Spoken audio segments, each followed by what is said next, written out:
তো আজকে স্থির তড়িতের মেবি 7 নাম্বার ক্লাস, এর আগে 6টা ক্লাস হয়েছিল। তো এইটা আমাদের আজকে যেটা পড়বো ধারক বা ক্যাপাসিটর, এটা এই চ্যাপ্টারের মানে লাস্ট টপিক আর কি। এরপর আর হয়তো একটা ছোট টপিক আছে, ওইটা আমরা এই টপিকটা শেষ করার পরে ওইটা পড়বো। তো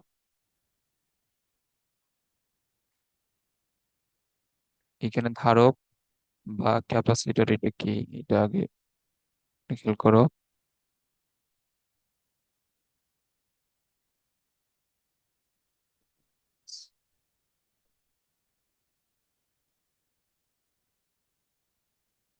এটা হচ্ছে ধারক বা ক্যাপাসিটর।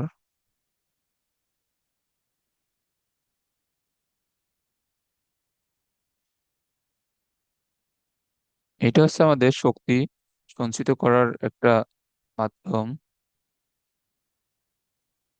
শক্তি সঞ্চয় করে রাখার।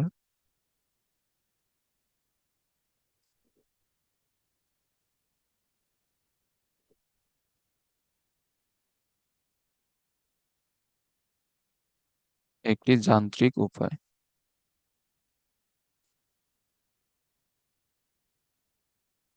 এখন এই ধারকের মাধ্যমে আসলে এখানে এই যে তোমার কিভাবে শক্তি সঞ্চয় করে রাখে, এটা হচ্ছে যে এইখানে ধরো যে এমনিতেই আমরা যদি কোনো একটা পরিবাহী গোলকে অথবা কোনো একটা যে কোনো একটা পরিবাহী এই পাতের উপর বা গোলকের উপর আমরা যদি কোনো চার্জ দেই, এই এই চার্জ থেকে বলরেখা গুলা আমাদের সবসময় বাইরের দিকে এইভাবে বের হয়ে যায়, এটা আমরা তো জানি। এবং আমরা এইখানে এই দেখবো যে এইখানে তোমার এই চার্জ গুলা আমাদের বিভিন্ন ধরনের শক্তি সঞ্চয় করে রাখতে পারে। তো এখন তোমার শক্তির পরিমাণ চার্জের পরিমাণের উপর নির্ভর করে, এটা আমরা এখানে শিখবো। তো এমনিতে হচ্ছে যে তোমার বলরেখা গুলা যদি এমনিতে এইভাবে ছড়াই ছিটায় থাকে, তাহলে কি হবে, তোমার ওই চার্জের জন্য তড়িৎ ক্ষেত্রটাও ছড়াই ছিটায় থাকবে। এবং এই চার্জের যে শক্তি ধারণ করে রাখার যে সক্ষমতাটা আছে, এই শক্তিটা কি হবে, এই চার্জগুলোর সাথে বা বলরেখার সাথে পুরো তড়িৎ ক্ষেত্র জুড়েই ছড়াই ছিটায় কিন্তু থাকবে। তো এখন শক্তি যদি এইভাবে ছড়াই ছিটায় থাকে, তাহলে আমরা ওই শক্তিটাকে ধরো যে তোমার কোনো এই প্রপারলি কোনো কাজে ইউজ করা যায় না।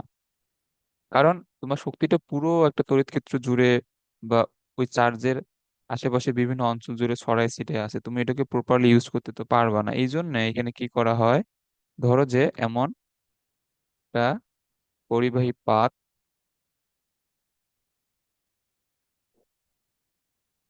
এবং এইখানে একটা এই পরিবাহী পাত আছে। এখন ধরো যে এদেরকে এমন ভাবে তোমার চার্জিত করা হয় যাতে এইখানে প্লাস চার্জ গুলা চলে আসে, আর এই এই পরিবাহী তোমার পাতের মধ্যে এই ধরো যে মাইনাস চার্জ গুলা চলে আসে। তাহলে বলরেখা গুলা এখানে কি হবে বলো তো? আমরা তো জানি বলরেখা প্লাস চার্জ থেকে বের হয়ে মাইনাস চার্জে কি শেষ হবে না, হ্যাঁ, এরকম হবে। এই যে তোমার এই বলরেখা গুলা যদি এই এই দুই পাতের বাইরে কি কোনো ওই বলরেখা যাবে? এই দুই পাতের বাইরে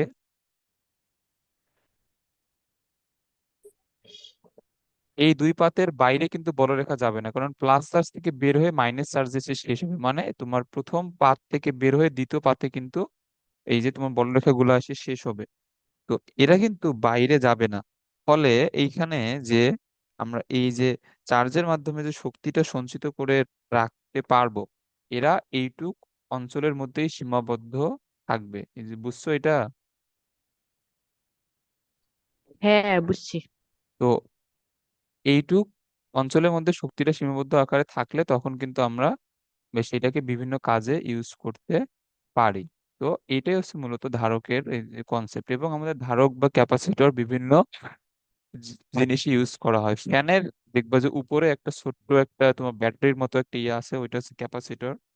তো এই ক্যাপাসিটর ছাড়া কিন্তু ফ্যান কিন্তু চলে না। এবং আমাদের আরো এই এই বিভিন্ন ইলেকট্রনিক্স জিনিসপত্রে এই এই ধারক বা ক্যাপাসিটর ইউজ করা হয়। ওকে, এখন এখানে ধারকত্ব বা ক্যাপাসিটেন্স।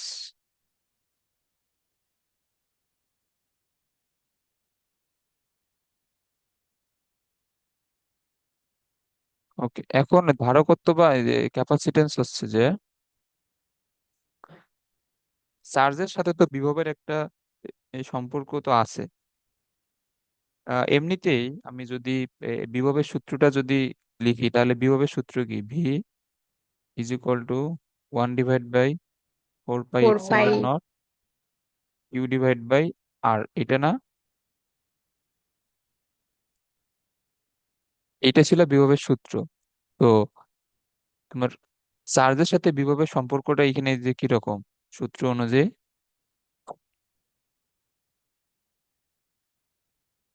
সমানুপাতিক। হ্যাঁ, সমানুপাতিক। তাহলে চার্জের সাথে বিভবের সম্পর্ক সমানুপাতিক।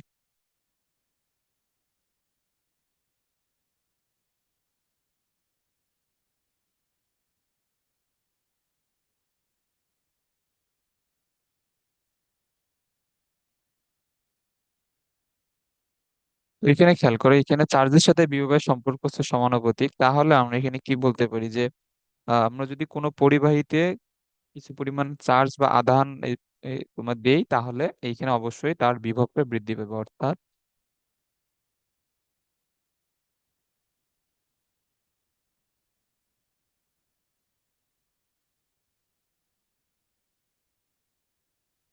কোনো পরিবাহীতে কিছু পরিমাণ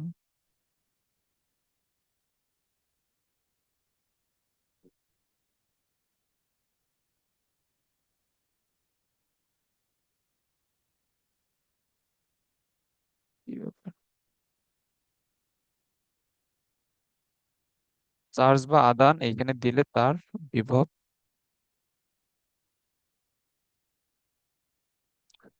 বৃদ্ধি পাবে।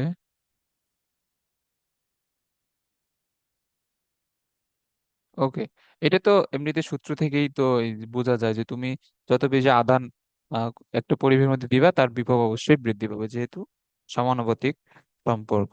ওকে, এখন এটা মানে এটা তো তোমার র্যান্ডমলি তো বৃদ্ধি পায় না। তুমি যে পরিমাণে আধান দিবা ঠিক সেই অনুপাতেই বৃদ্ধিটা পাবে।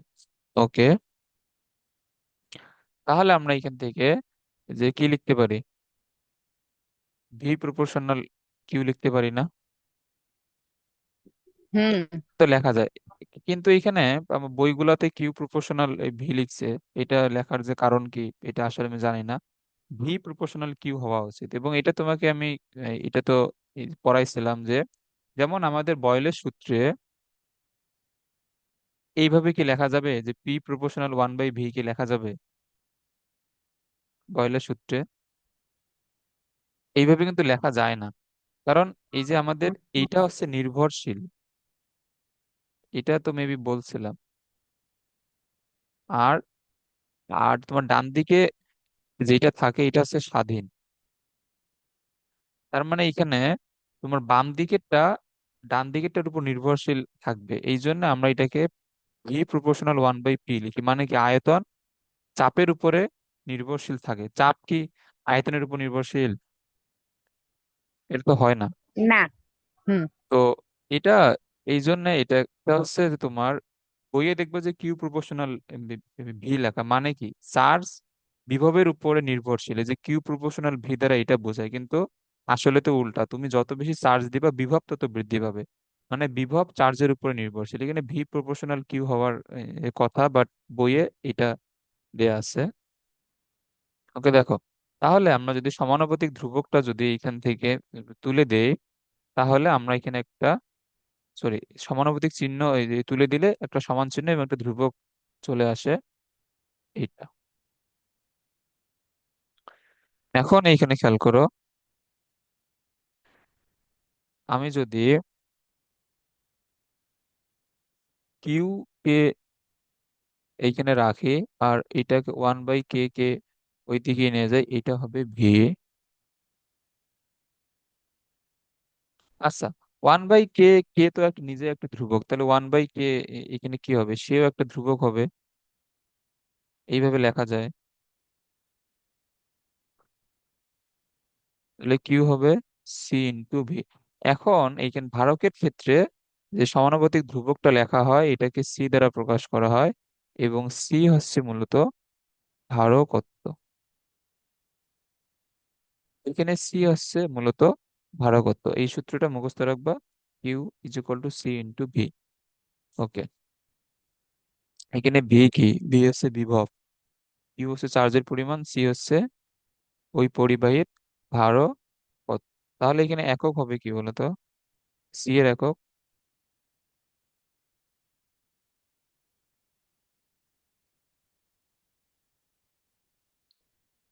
সি এর একক কি হয় বলো?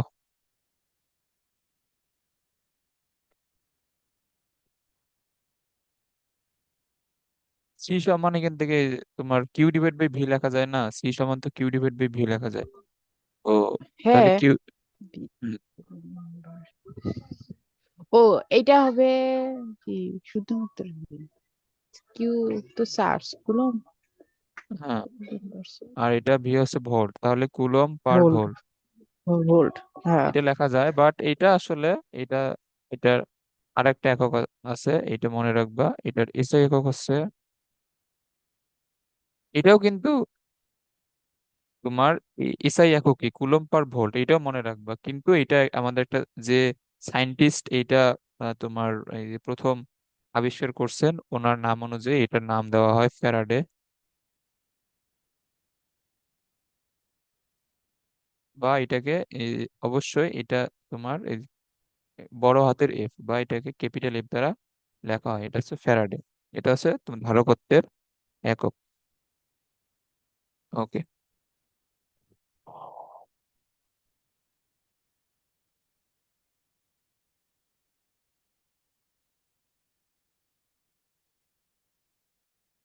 আচ্ছা, এরপরে এখন আমরা তো এটা তো শিখলাম যে ধারকত্বের একক হচ্ছে ফ্যারাডে। তো 1 ফ্যারাডে হচ্ছে যে কি এখানে,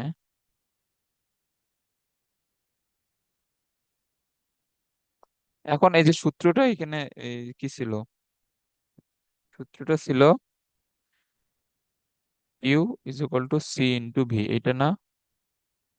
সি ইজ ইকুয়াল টু তাহলে কি হবে, কিউ ডিভাইড বাই ভি, এটা হবে। ওকে। আর আমাদের এমনিতে এই চ্যাপ্টারের সকল সূত্রে এখানে ভি এই যে কি ছিল, ভি ছিল কিন্তু বিভব পার্থক্য। বিভব পার্থক্য। ওকে। এখন একটা জিনিস খেয়াল করো, আমি যদি এটাকে নিচে যদি 1 লিখি, তাহলে সূত্রটা কি হয়, C is equal to Q হয় না? এখন আমি যে এখানে হ্যাঁ। 1 লিখলাম, এখানে ভি এর মান 1 মানে কি, ভি এর মান 1 মানে বোঝায় যে বিভব পার্থক্য,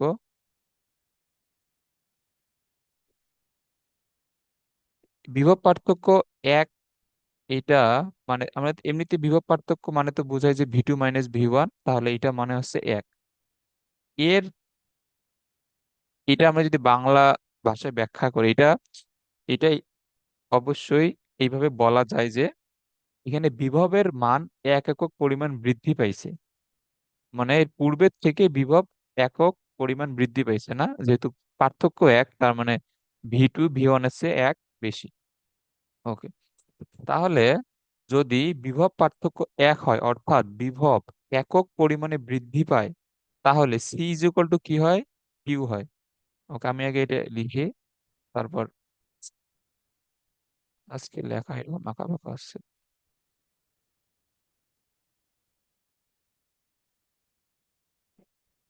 ওকে। এখন তাহলে হচ্ছে যে কোনো পরিবাহীর বিভব,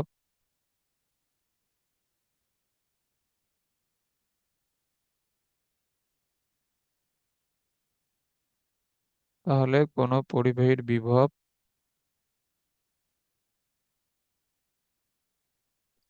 এটা কি একক পরিমাণ বৃদ্ধি করতে। এখন দেখো, যখন পরিবাহীর বিভব একক পরিমাণে বৃদ্ধি করবে, যে চার্জের প্রয়োজন হয়, মানে C is equal to Q, যে চার্জের প্রয়োজন হয়, সেটাই কি, সেটাই হচ্ছে ওই পরিবাহীর ধারকত্ব। এটা বুঝছো? হ্যাঁ, বুঝছি। ওকে।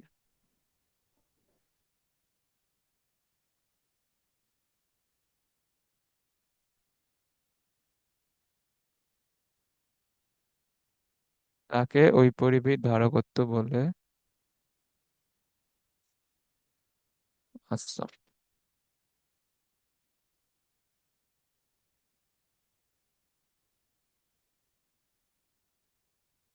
ওকে, এরপরে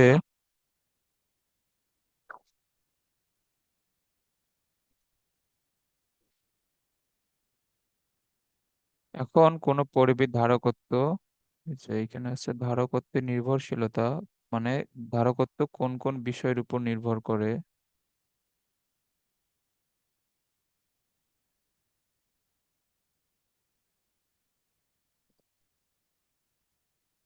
ওকে।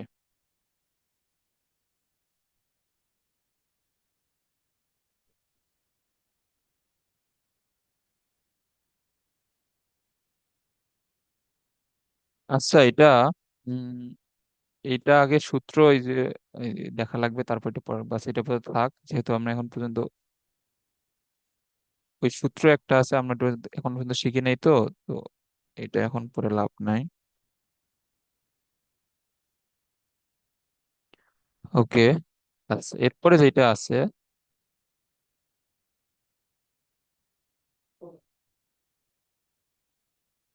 এরপরে হচ্ছে গোলাকার পরিবাহী ধারকত্ব।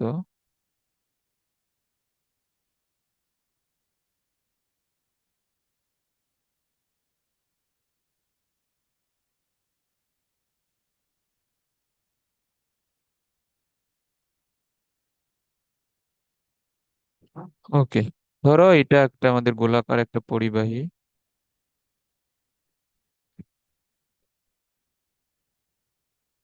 যার মধ্যে প্লাস কিউ পরিমাণে চার্জ আছে, এবং এর পৃষ্ঠে যে এই বিভব, এটা হচ্ছে ভি।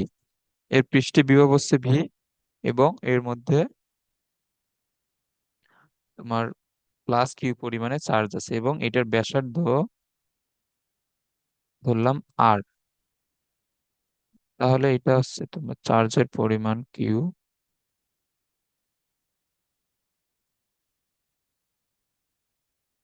আর এটা হচ্ছে পৃষ্ঠে বিভব,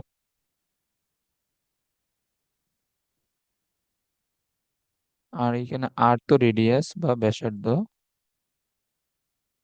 ওকে, তাহলে পৃষ্ঠে বিভব, এই যে পৃষ্ঠে বিভব,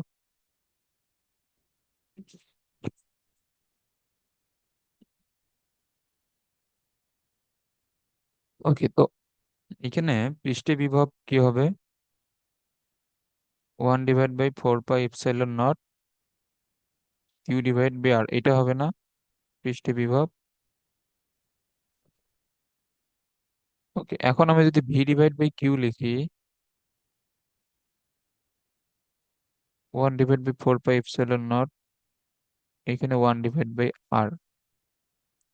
এই যে আমাদের যে সূত্রটা ছিল, C = Q/V, আমরা এই যে একটু আগে যে সূত্রটা শিখলাম,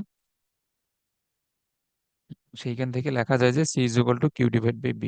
তাহলে 1/C সমান কি হবে? V/Q হবে না? তো এইখানে খেয়াল করো যে V/Q এর জায়গায় এখানে কি লেখা যায়? 1/C লেখা যায়। আর এটা হবে 4 পাই এপসাইলন নট ইন্টু আর। তাহলে সি সমান এখানে, এই যে এখানে কি হবে? 4 পাই এপসাইলন নট ইন্টু আর। এটা বুঝছো? হ্যাঁ, বুঝছি। এই যে এটাও কিন্তু একটা সূত্র। এটা কার সূত্র? এটা হচ্ছে গোলাকার পরিবাহী ধারকত্বের সূত্র। ওকে, এখন এই সূত্রটা একটু মাথায় রাখো। এখন এটা দিয়ে একটা জিনিস এখানে আমরা খেয়াল করে দেখো। এখন আমরা তো দেখলাম যে গোলাকার পরিবাহী ধারকত্ব হচ্ছে 4 পাই এপসাইলন নট ইন্টু আর। এখানে আর কি? আর হচ্ছে ওই গোলাকার পরিবাহীর ব্যাসার্ধ। ওকে, এখন একটা এখানে একটা এই প্রশ্ন আছে যে কোন গোলাকার পরিবাহীর ধারকত্ব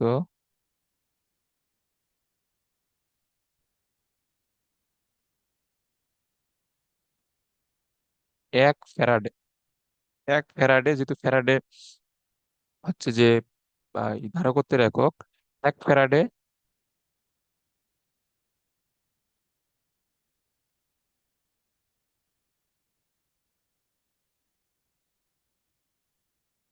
হওয়া সম্ভব কি না।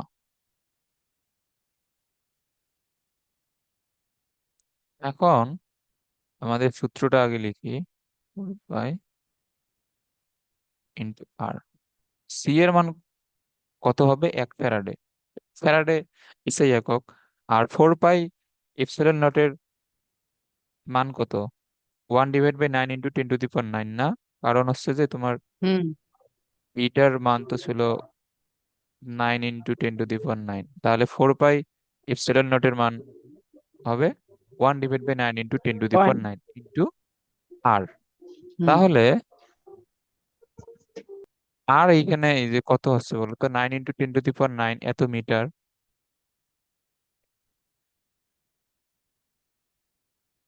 তাহলে এইখানে দেখো, তোমার ধারকত্ব 1 ফ্যারাডে হইতে গেলে তোমার পরিবাহীর ব্যাসার্ধ এত হওয়া লাগে না? হুম। তাহলে হচ্ছে যে পরিবাহীর, এটাকে লিখি, পরিবাহীর ব্যাসার্ধ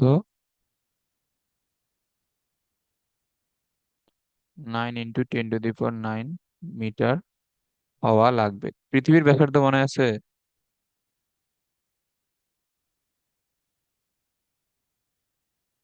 হুম।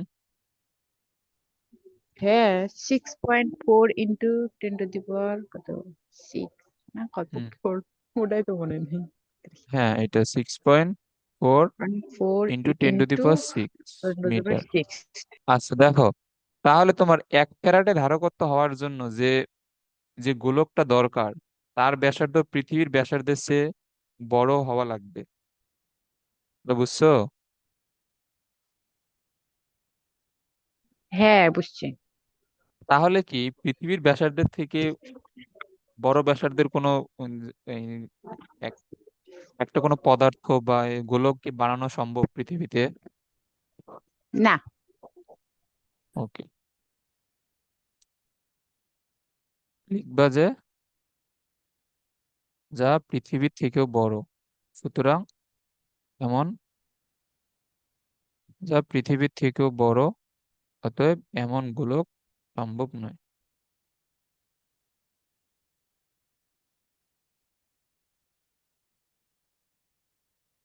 ক্লিয়ার? এটা কিন্তু মাঝে মাঝে খ নম্বরে আসে। হুম। ওকে,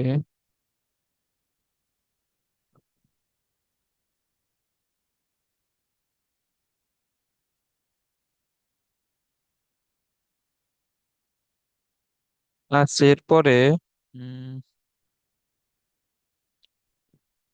আচ্ছা এখানে একটা জিনিস এইখানে মিসিং। এইখানে ধারকত্ব যখন পড়াইলাম এটা কই ছিল? আচ্ছা এটা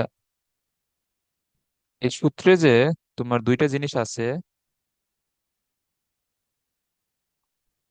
C is equal to Q by V. এখানে কিউ ইজ কোন ধরনের রাশি বলো তো? এই ভেক্টর না স্কেলার? ভেক্টর। কিউ ভেক্টর রাশি। না, চার্জ, না, না, চার্জ। না, এটা হচ্ছে স্কেলার এটা আছে। হচ্ছে স্কেলার। আর বিভব,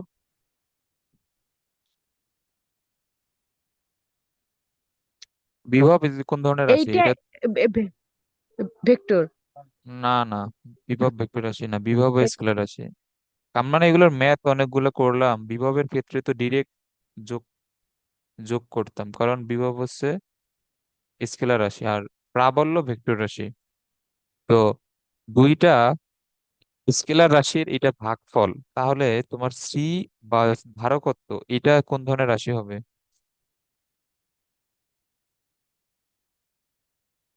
হুম, দুইটা স্কেলার রাশির ভাগফল এটা কোন ধরনের রাশি হবে? এটা এটা এটা এটা কি জানি। এটাও স্কেলার রাশি তোমার, দুইটা স্কেলার রাশির গুণফল অথবা ভাগফল বিয়োগফল যোগফল যাই হোক ওইটাও একটা স্কেলার রাশি হবে।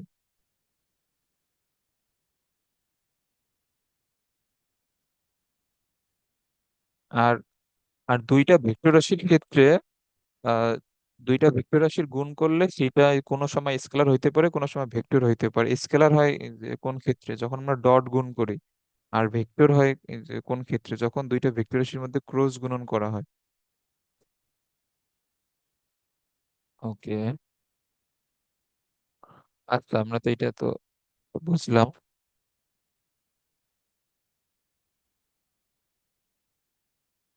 ওকে, এর আগে শিখলাম গোলাকার পরিবেড ধারকত্ব, এবং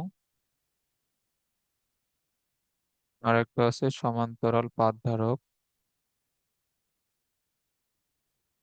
বা প্যারালাল প্লেট ক্যাপাসিটর।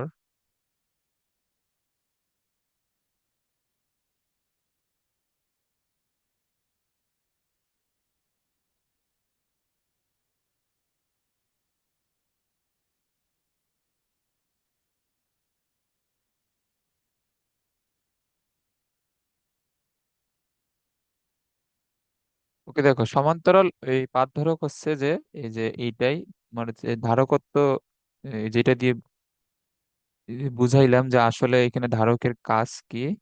এটাই হচ্ছে মূলত আমাদের প্যারালাল প্লেট ক্যাপাসিটর। এইখানে একটা প্লেটকে তোমার ধনাত্মক চার্জে চার্জিত করা হয়, আর একটা প্লেটকে বা পাতকে তোমার ঋণাত্মক চার্জে চার্জিত করা হয়। তো এখন এই দুইটা, এই যে পাতের তোমার পৃষ্ঠচ্ছেদের সরি প্রস্থচ্ছেদের এই যে ক্ষেত্রফল এবং এদের মধ্যবর্তী দূরত্ব ডি এবং প্রস্থচ্ছেদের ক্ষেত্রফল যদি এ হয়,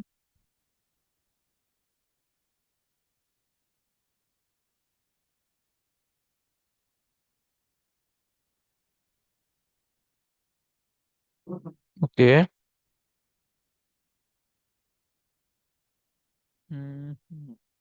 এখানে ধরো এদের হচ্ছে প্রস্থচ্ছেদের ক্ষেত্রফল এ, পাত দুটির, মানে এইখানে সমান আকৃতির দুইটা পাত কিন্তু থাকা লাগবে। পাত দুটির প্রস্থচ্ছেদের ক্ষেত্রফল।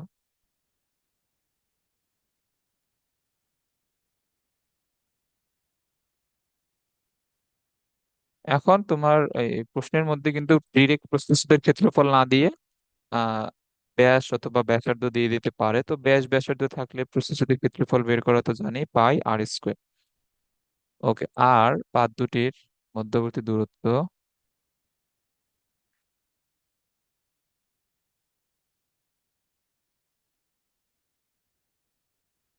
মধ্যবর্তী দূরত্ব হচ্ছে ডি। ওকে,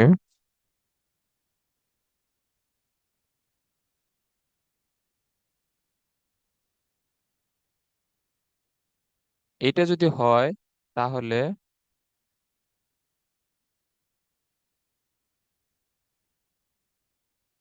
এটা হচ্ছে বিভিন্ন আগের সূত্রগুলো থেকে নিয়ে আসা যায়, বাট মানে এই যে প্রমাণ আর কি, ওগুলা শিখে কোনো লাভ নাই। ডিরেক্ট সূত্রটা জানলেই চলবে। এটা হচ্ছে epsilon naught a divide by D. এটা হচ্ছে সমান্তরাল পাত ধারকের ধারকত্ব। এখানে এ হচ্ছে পাত দুইটার প্রস্থচ্ছেদের ক্ষেত্রফল, ডি হচ্ছে এদের মধ্যবর্তী দূরত্ব। আর এপসাইলন নট তো জানোই, এটা আছে 8.854 ইন্টু 10 ইনভার্স 12, মেবি এটার মান। এটা মুখস্থ রাখবা। ওকে, এরপরে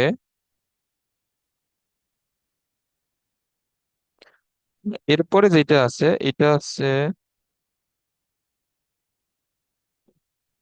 ধারকের শ্রেণী সমবায় এবং সমান্তরাল সমবায়। এখন আমাদের এগুলো একটু এই যে কাজে লাগবে।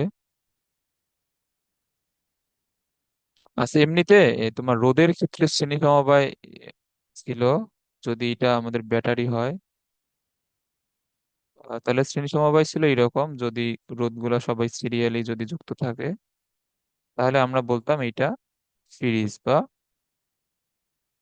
এই শ্রেণীতে আছে। আর যদি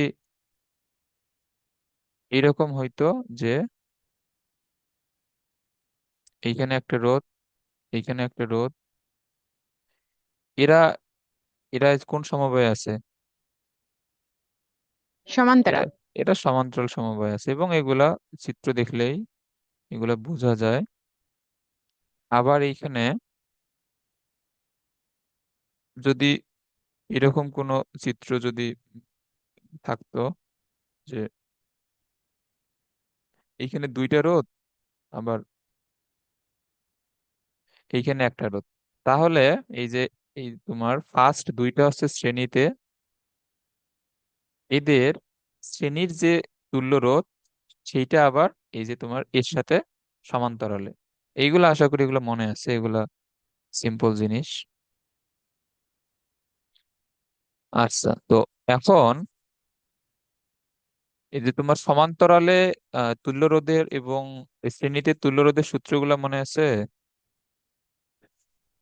হ্যাঁ। এই শ্রেণীর ক্ষেত্রে ছিল কি আমাদের? শ্রেণীর ক্ষেত্রে এখানে সি তো না, তো শ্রেণীর ক্ষেত্রে আমাদের আর এস বা আমাদের শ্রেণীতে যে তুল্য রোধ, এগুলো ছিল সবগুলা রোধের জাস্ট যোগফল। আর সমান্তরালের ক্ষেত্রে 1/r p, 1/r1, 1/r2, 1/r3, এরকম ছিল। এটা হচ্ছে রোধের ক্ষেত্রে। এখন এখানে যেটা মনে রাখতে হবে যে রোধের সমবায় সূত্র ধারকের সমবায় সূত্রের উল্টা। জাস্ট এইটা এখানে মনে রাখলে সবকিছু পেরে যাবা। এটা হচ্ছে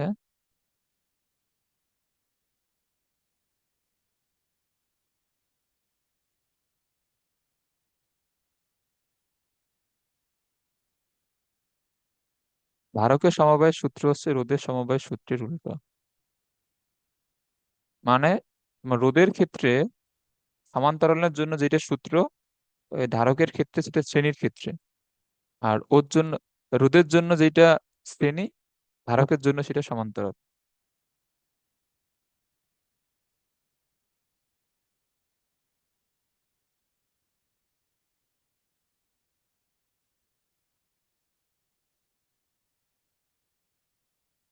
ওকে, এখন যদি যে ধারকের শ্রেণী সমবায়,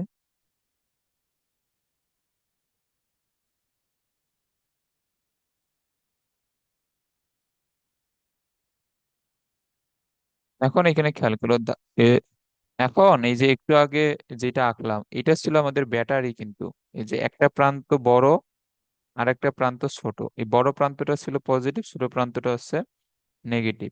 আর ধারক গুলাকে, এই যে তোমার ধারক গুলাকে কিন্তু এইভাবে এই যে প্রকাশ করা হয়, দুইটা দিকেই সমান হবে কিন্তু। কারণ এইটা হচ্ছে যে এই যে দুইটা পাত এই যে প্রকাশ করে, একটা হচ্ছে তোমার এই পাতটা আর একটা হচ্ছে এই পাতটা, তো ওই যে ধারককে দুইটা সমান আকারে এরকম চিহ্ন দ্বারা প্রকাশ করা হয়। এটা মাথায় রাখবা। তাহলে শ্রেণী সমবায় আমি যদি আঁকি, তাহলে ধরো এটা হচ্ছে ব্যাটারি বা এটা আমাদের তড়িৎ উৎস। তো এখন আমি যদি কয়েকটা যে ধারককে যদি শ্রেণী সমবায় যুক্ত করি, তাহলে তারা উম এইরকম হবে। এইখানে ধারকগুলো শ্রেণী সমবায় যুক্ত, এবং এইটা হচ্ছে ভোল্টেজের মান ভি, এবং এইখানে সবগুলা ধারকের ধারকত্ব, একটা হচ্ছে C1, C2, C3। যেমন ভাবে আমাদের রোধ গুলো যুক্ত থাকতো R1 R2 R3, তেমন ভাবে এখানে তিনটা ধারক শ্রেণী সমবায়ে যুক্ত। তো আমরা যেমন এখানে তুল্য রোধ বের করতাম, এইখানে আছে তুল্য ধারকত্ব।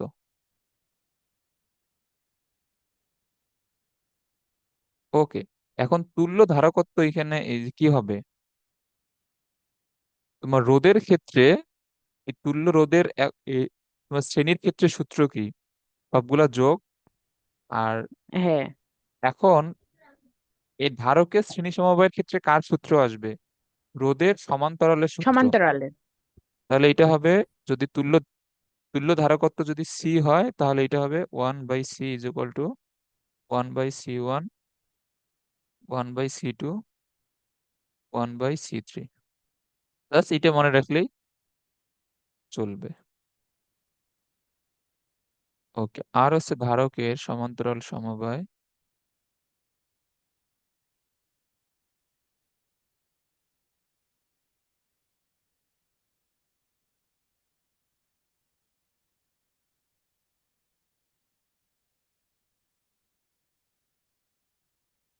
ওকে, এখন সমান্তরাল সমবায়ের জন্য এটা যদি আমাদের বিদ্যুৎ উৎস বা এটা যদি সোর্স হয়,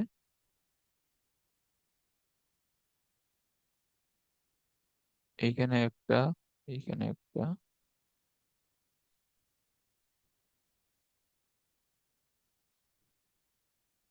এবং এদের ধারকত্ব যথাক্রমে C1 C2 C3 হলে তুল্য ধারকত্ব।